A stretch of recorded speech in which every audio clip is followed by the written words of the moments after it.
name is Herman Ebner. I've been a member at Columbia Yacht Club since 1969. No, excuse me, 67. My name is Jerry Thomas. I started coming to Columbia in 1971. I was immediately put to work sanding a boat's bottom, which I didn't realize was part of the obligations of a crew. I got introduced to Columbia at a party where I met Herman Ebner, and I told Herman that I knew how to sail from the West Coast, and I was pretty good at it. During this time, I recruited a fellow named Jerry Thomas that I met at a cocktail party. And he looked at me very skeptically and said, well, why don't you come down to the boatyard in the spring and we'll see whether you might come sailing with me. It was on a boat called a Tumlaren. The boat's name was Loki, sail number 104. Built in Scandinavia in the 30s, Swedish for dolphin. And the first thing he did is he gave me a job of something like a mast that had dry rot. It was kind of a dangerous boat to sail. It had no self-draining cockpit and no handrails or anything but a small tow rail to go forward on. After the spring, he allowed us that maybe I could sail the foredeck of this boat. And I was a big guy, and the foredeck was very small, but it turned out to be a rather fun thing. And he became my foredeck man, and I'm pleased to say he went on to become Commodore of the Yacht Club. Besides some of the founding fathers back in 1892, following that was a fellow named W.D. Boyce, the founder of the Boy Scouts of America, and probably instrumental in the early history of the Sea Scouts here at the Yacht Club. At that time, we were on a barge in the river. Soon after that, the War Department granted us a deed of gift to a piece of property on the lakeshore that was being reconstructed. And we built a clubhouse. At that point, the Yacht Club was quite prominent in the area. Sir Thomas Lipton, who was famous for America's Cup races, came by, gave us a Lipton Cup, one of several he presented around the country. Everything was fine until about 1918 when we couldn't pay our bar bill, and the sheriff padlocked the clubhouse. And the club kept in existence, but was meeting in bars on the north side, I understand. 1926, I believe, a couple of the prominent members got together and bought a boat called the Père Marquette. It was a wooden ship with steel hull, but when it started developing a lot of rot, it was towed out into Lake Michigan, set on fire, and sunk off the city of Wilmette. It did not burn completely. It had to be sunk by Coast Guard gunfire when it burned down to the waterline, and it's probably still up there somewhere. Florida came as a hull, and we used the lower deck as the clubhouse and then built a superstructure on it, which was quite nice. But that burned down in 1955. And the ship had to be sunk in order to put the fire out in the internal timbers. Instrumental in buying that were a couple of our Commodores, and the names Nate Rubenkamp and Milton Friend come to mind. Instrumental in raising the ship and rebuilding the clubhouse was a Commodore named Fran Byrne. I knew Fran and met some of the other Commodores at the time, Steve Kurowski and of course, Ed Stein was Commodore when I joined. Ed has been one of our oldest members. I believe he joined as a Sea Scout in 1936 or 7, which makes him a bit older than I am. Florida lived out its useful life. It started falling apart, and we needed to buy another club ship. And the Commodores at that time were Al Henning and Rick Lipsig. I should also mention Bill Childs, who was a Commodore when the ship was delivered here.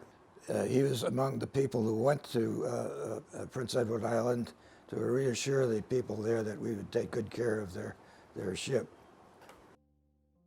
I think the first recollection I have of interacting with the club was sitting in the bar with Ted Manhart, and we both were, it was after a race, and we were very tired, and there was something called the Commodore's reception going on in the dining room. It was the old club ship, the Florida.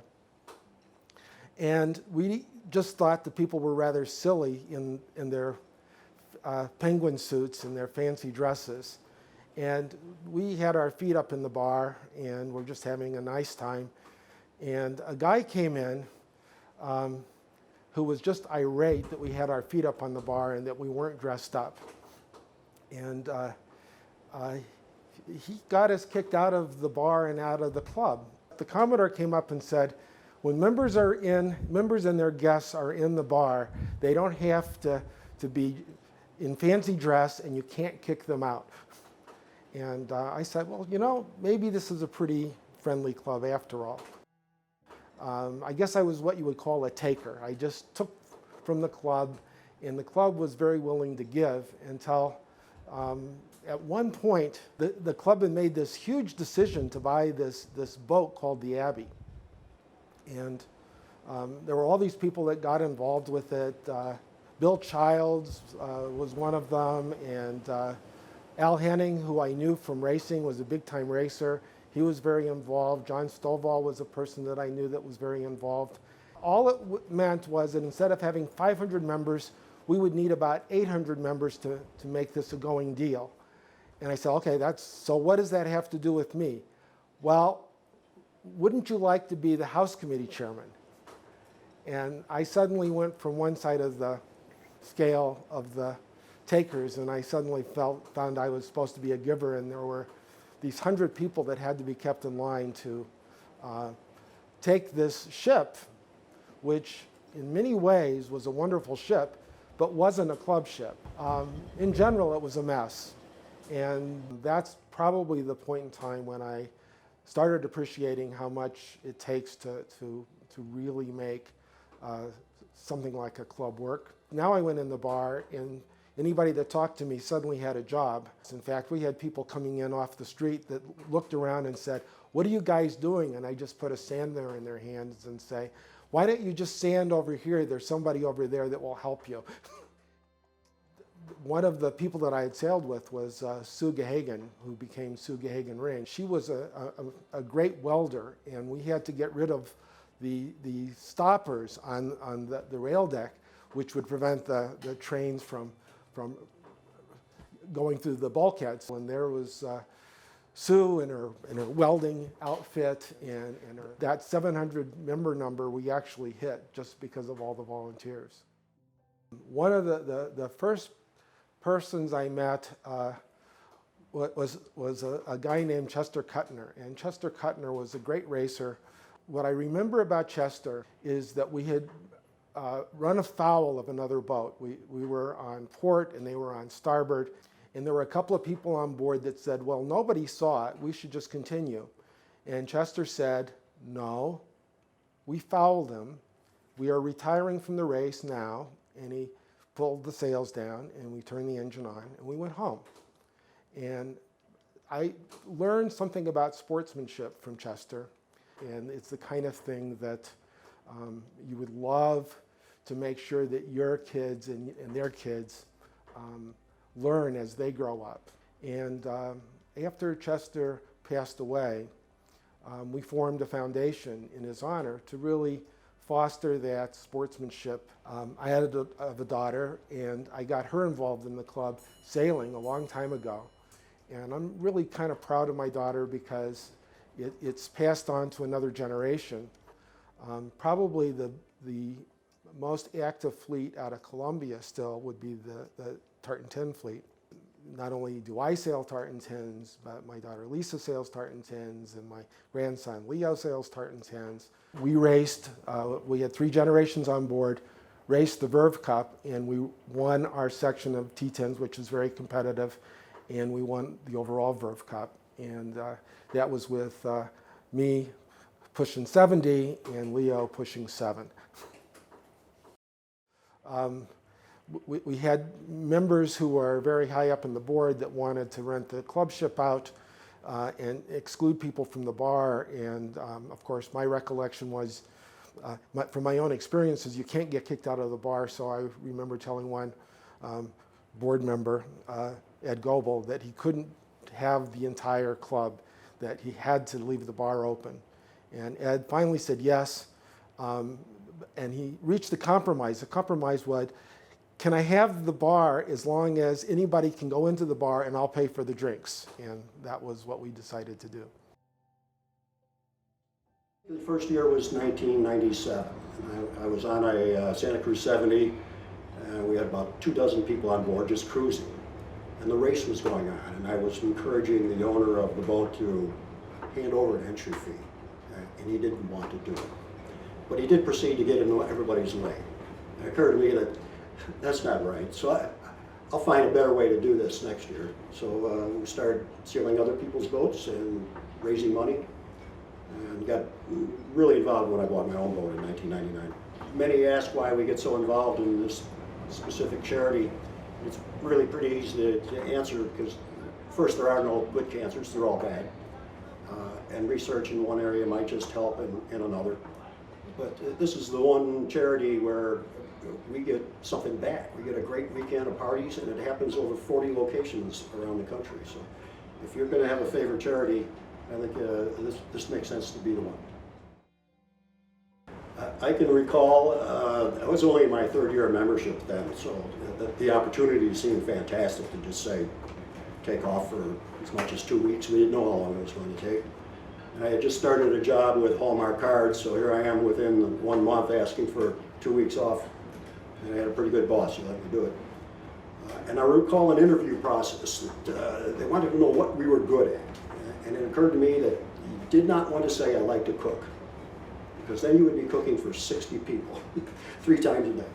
And you would probably not be wise to say, I like to tinker with motors, because then you'd be down in the engine room and hardly ever see the light of day. So after they realized I didn't know anything, they said, you're going to be a line handler. And it occurred to me the only times you handle the lines is when you leave and when you arrive. And in between, they said, go up on the bridge and steer. Our arrival was adjusted. We were going to pull into, I think it was Kenosha, and pick up a large number of club members who were going to do the last 40 or so miles. It was a day not entirely unlike today. Big winds, big waves, and this big ship probably would not have made it safely into Kenosha. So the decision was made to continue down here. We arrived, it was something close to 8 o'clock, 7 or 8 o'clock at night, because it was twilight. Well, I can recall Gene and Joan Stannard had some friends up near Mackinac Island, and they said, well, we'll be out on our airplane and we'll buzz by. Well, they buzzed by and were below the windows. It was rather startling, as you might imagine. And then the fishing boat up near Racine that I think we may have missed by 40 or 50 feet. This is mid-April. Nobody expects to see anybody in close to the western shore, especially something this big. And I'm pretty sure they showed up on the radar, but they probably looked like a whitecap until we got close. I mean, literally, they're looking out at us, looking down at them. It probably was scary. We were pounding into waves, and the spray was going over the top of the bridge here, over the wheelhouse. It was a pretty interesting final couple hundred miles, all that kind of stuff. But as we passed the lighthouse, we were pretty much as a group saying, let's turn around and go back. While many would say we've got a great bar and a great restaurant and a great location, but it's really all about the people. I mean, whether we're talking members and the cast of characters we have here, or the staff, which I consider to be absolutely outstanding. I mean, they bend over backwards for us. My late wife, Jerry, we had a surprise 50th birthday party and pulled it off. And of course, the staff does such a great job of making that happen, and you can surprise somebody that easily.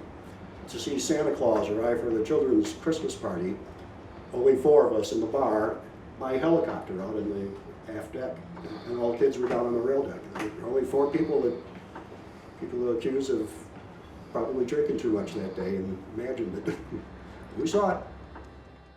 One of the high points of my time here at the club was my recent marriage to Heather Wallace. That was in May 12th of this year. I guess that's the thing about the club that most impresses me, the friendships, the almost family atmosphere that I feel here, watching kids grow into adults and adults have children, and it's just a wonderful place to spend 45 years. I expect to spend a few more here before I go. While I don't have any children of my own, I've been adopted by a number of beautiful ladies. I get to kiss them from time to time. That's one of the high points of being an old man around here. The club has changed, I think, in character to some degree. There used to be a lot more heavy drinking, and there are lots of characters that I can describe only as being a little nutsy cuckoo. I blame it all on the bottom paint that we used in the old days, which was a red lead infused with mercuric oxide. And every year we would sand it down and apply a new coat. And I think heavy metal poisoning explained a lot of the behavior of people at that time. And I'm only half facetious about that. That's a lifetime of experiences. Some of the things that are near and dear to my heart, which is the fact that sailing is kind of a metaphor for life, and it's kept me going, it's kept me contributing to lots of different causes. I currently still work on with the Kuttner Foundation, which helps kids. I work with a number of other foundations like the Goldman Foundation and Maritime Museum, but all of these things of give back, I would say all started here at Columbia.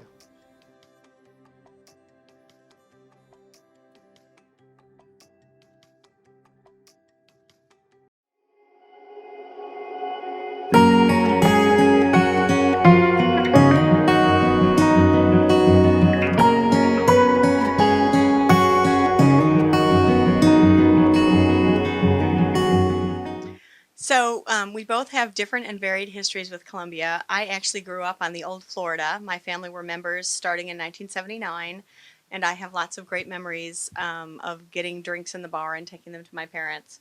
But my most wonderful memory at Columbia is the day we got married here.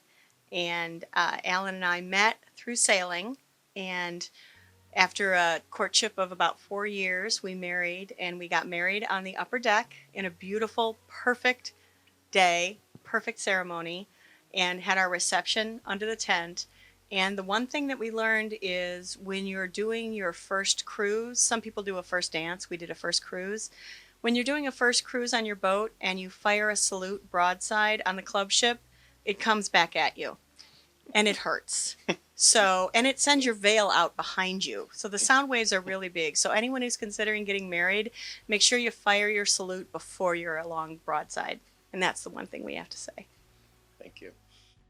I was in law school in the late 80s, night law school, and I had bought 2 sailboats. And I then bought a sailboat that was going to be racing. So I needed a place to come to pick up my crew. And I was going to join Chicago Yacht Club because I had a friend there, Art Atkinson, had been trying to get me into Chicago Yacht Club. But when I went over there at the time, he said, well, we have to write a letter to 20 people who have to support you. You have to come, this was in April, and you have to come to meetings and people have to approve you.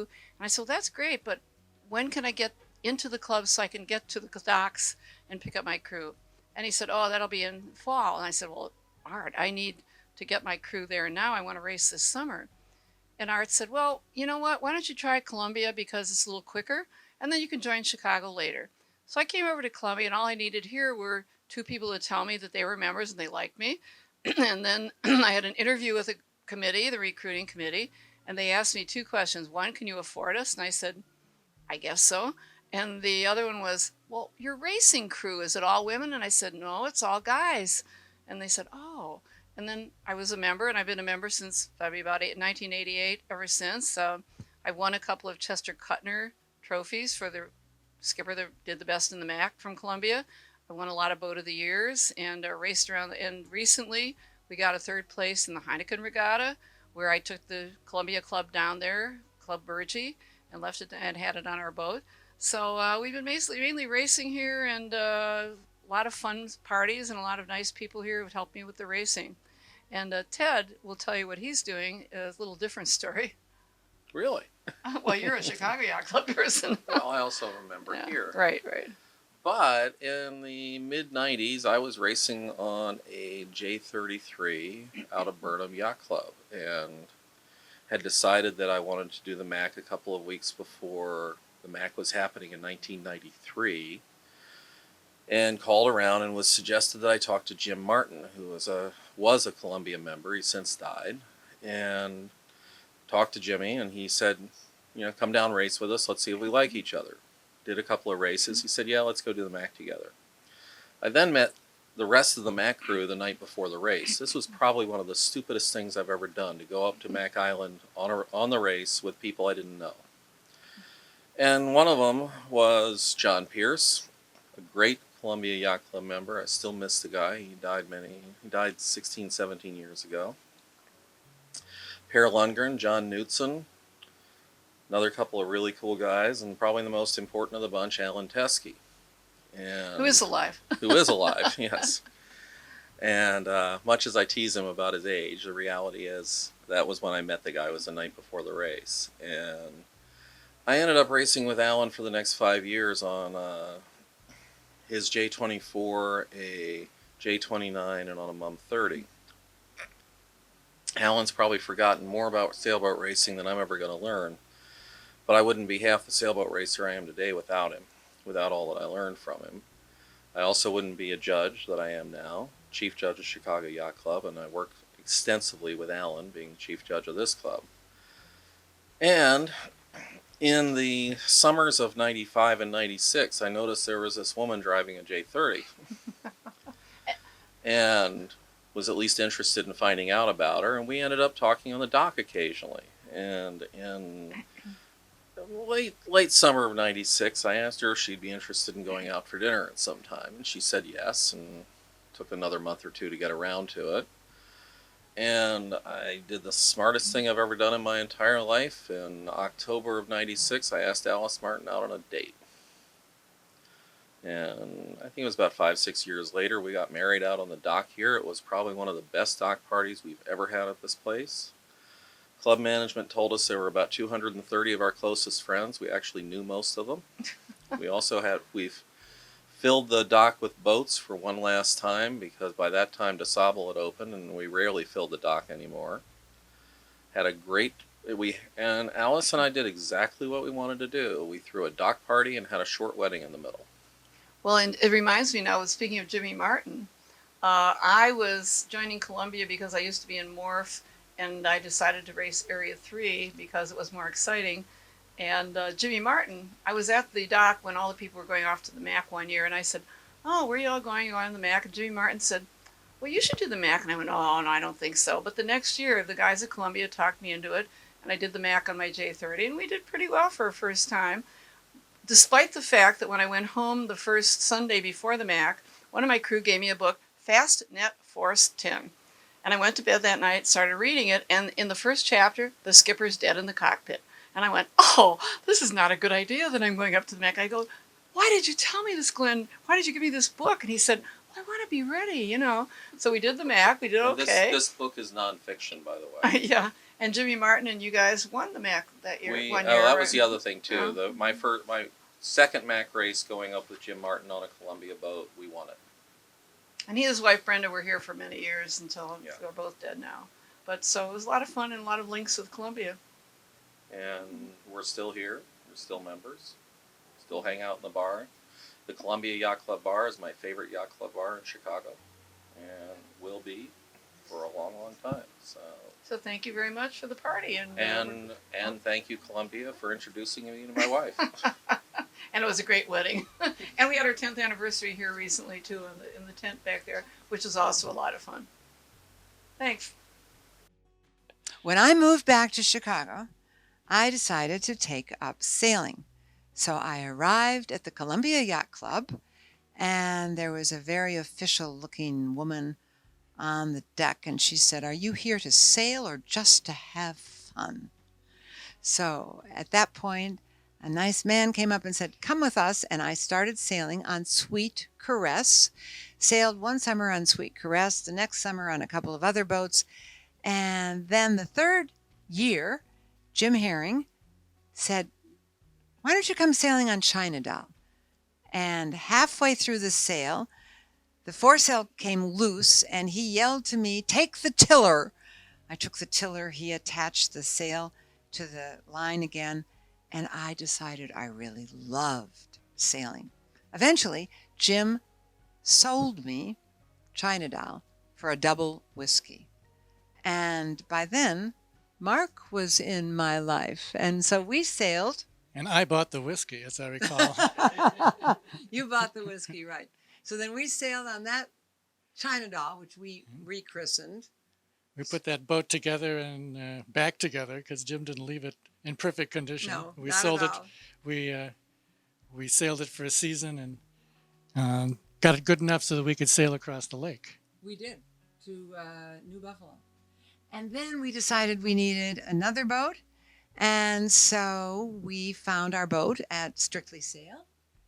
And it was our Catalina 320.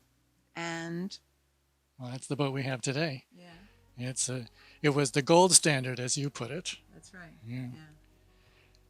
Yeah. And you're trying to make me say something else. No, I'm not. But anyway, we sailed. We did a lot of day sails. We did a couple of overnight sails, and then finally, we've been sailing for quite a while by now. Mark got down on his knees, I was looking for fenders. but I thought he was proposing, so I said, "I do." You do what? I said I would marry you. Oh, all right. And guess where we got married? Right Here on the club On the ship. club ship. On 10-10-10. And I chose the day because I didn't figure we'd be able to remember it if I didn't choose something that was easy. It was easy. I'm still remembering, and it's been almost 2 years and 3 months.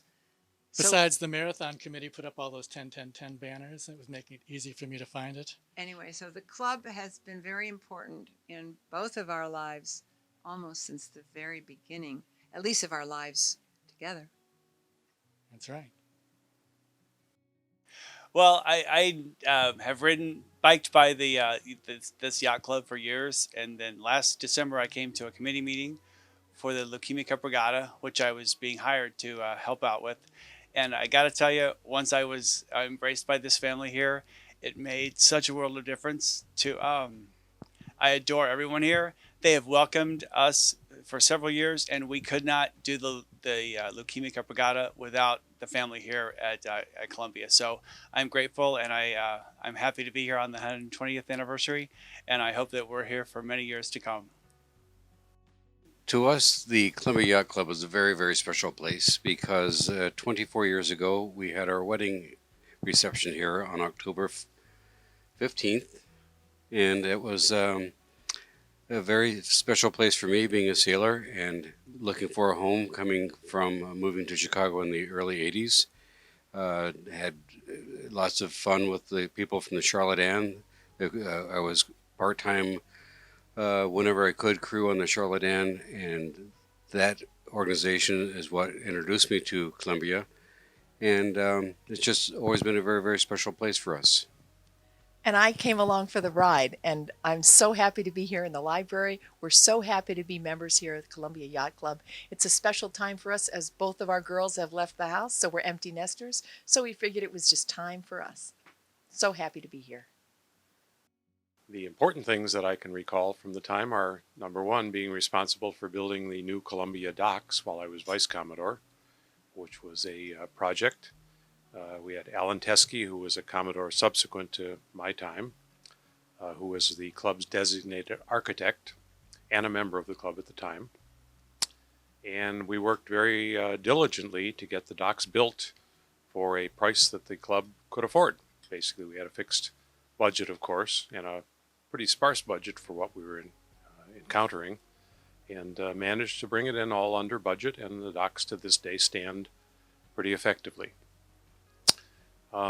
Subsequent to that, the club ship at the time was in very bad repair. Alan Teskey and I worked one winter around the club ship in a little dinghy, like maybe a 8-foot John boat, with hydraulic cement to patch the holes in the hull of the old club ship because it was sinking. The pumps couldn't keep up with the intake of water any longer. It was a cold, difficult job. We both came out of it, I'm sure I did, and I'm sure he did as well, with our hands pretty much frozen, but the ship floating, and it survived that way for a while. But the evidence was clear that we needed to make some change in the club ship because we couldn't keep the Florida afloat any longer. That caused a committee to be formed that ultimately selected the Abbey, the Abaquit, for purchase. Another club member, John Stovall, and I were selected to actually make and finalize the purchase of the Abaquit. A price had been agreed upon with Canadian National Railway, but John, who was a real estate guy, thought that we had paid too much for it and could negotiate a better deal. So we flew up on a private plane, 4-passenger aircraft, to Pictou, Nova Scotia, and sat down with Canadian National Railway and negotiated a much better price. I don't remember exactly, but I think we saved about $25,000, as I recall, on an initial $150,000 purchase price. So it was interesting negotiations and good for the club. The club, of course, at that time had very little cash fund because we had built the docks and spent every last nickel we had to do that. And now we were looking at acquiring a new club ship with money that we barely had. In any event, we negotiated the deal. The club ship came down. I'm sure you've had other people describe how difficult that trip was. We, the flag officers, stayed back home and arranged for the welcoming party that, of course, didn't happen because of the weather.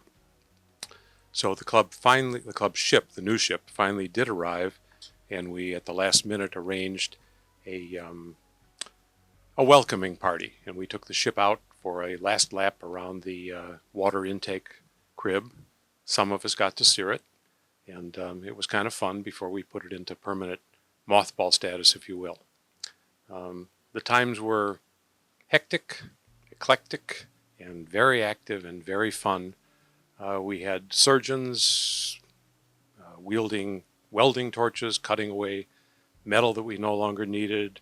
We had women who wouldn't clean their own kitchen, scrubbing 50-year-old grease out of the old galleys and things like that. People were very much into the project.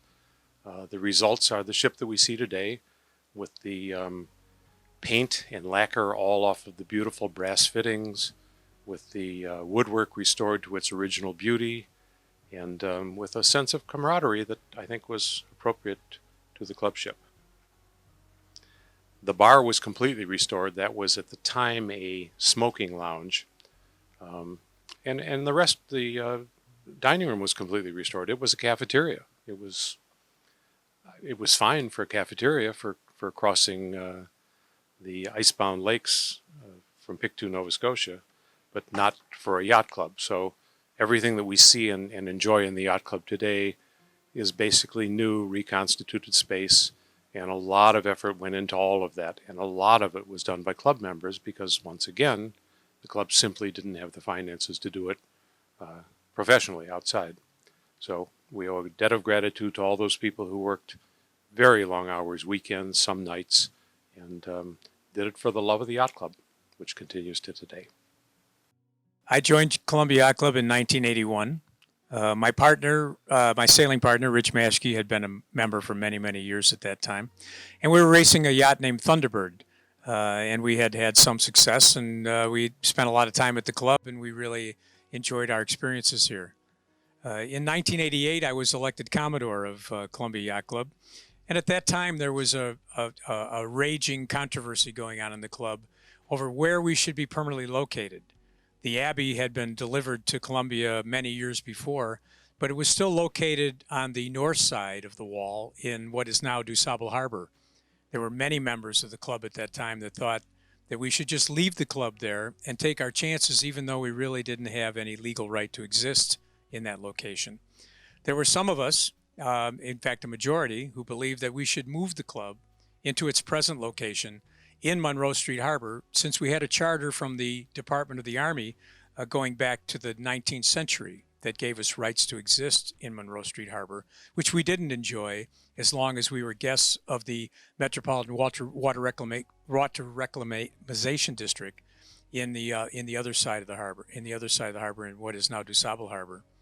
Shortly after I was elected Commodore in 1988, the Metropolitan Sanitary District, or what is now called the Water Reclamation District, sent us notice that we had to vacate our spot where we were tied up on the wall on that side.